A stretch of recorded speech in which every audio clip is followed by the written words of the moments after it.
What does nudge mean on TikTok? Hello guys, this is Atticus and welcome back to another tutorial video. In today's video, I'm going to teach you how you can nudge someone on TikTok and what does it mean.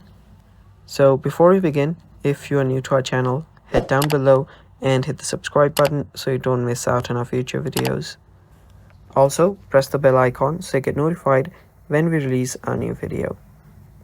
Now let's dive right in.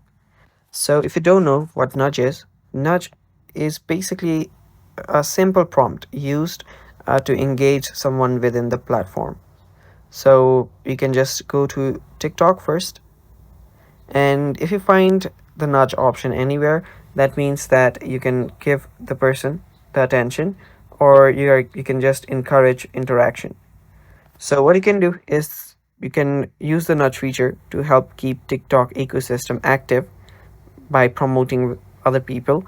You can also increase the visibility using it, and again about the interaction.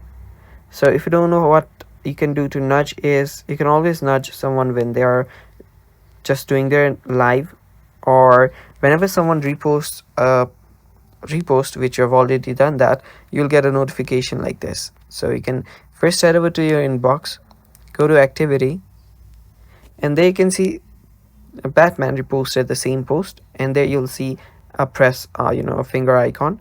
If you tap on it, you'll have nudged that person, and it's basically that simple. And that's how you nudge someone to encourage the interaction. And that's basically it, and that's how you nudge someone on TikTok, and also that's how that's what it means. And that's it for today's video as well. Thanks for watching. Stay tuned for more, and bye bye.